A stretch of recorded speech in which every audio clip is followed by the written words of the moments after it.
One of my favorite tools on gender and gender-based violence is called Gender Boxes.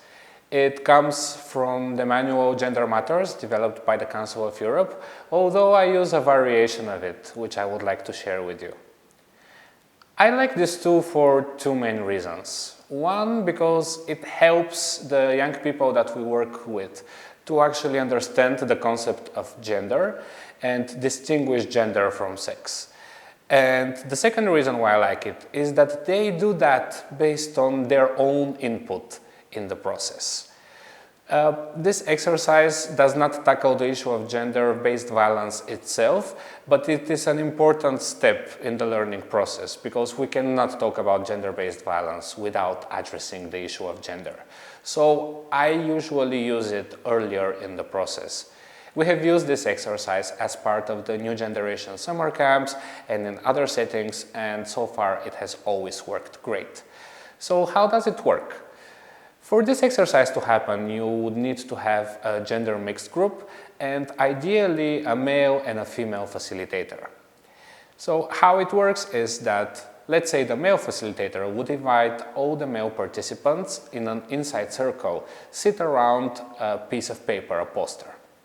On the poster, the male facilitator would draw a box and they would ask the participants to share with them what they have heard growing up from their parents or from TV or from books or from stories, things that they can or must do because they are boys and things that they cannot or must not do because they are boys. And the facilitator would write the examples of the young people down. When they say something positive, something that they were taught that they must do or can do, the facilitator would put them in the box.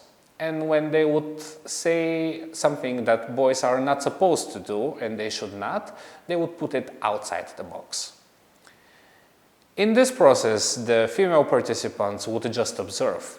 And then the female facilitator would ask them in on the place of the male participants and will ask them the same question, repeat the same procedure, but in terms of girls. And they would do the same poster with the same box for the things that girls are supposed to or not supposed to do.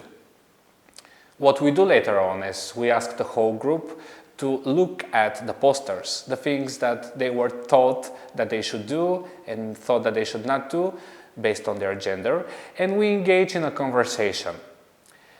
The important part of this conversation is when we ask young people to actually think about which of these rules come from their biological sex.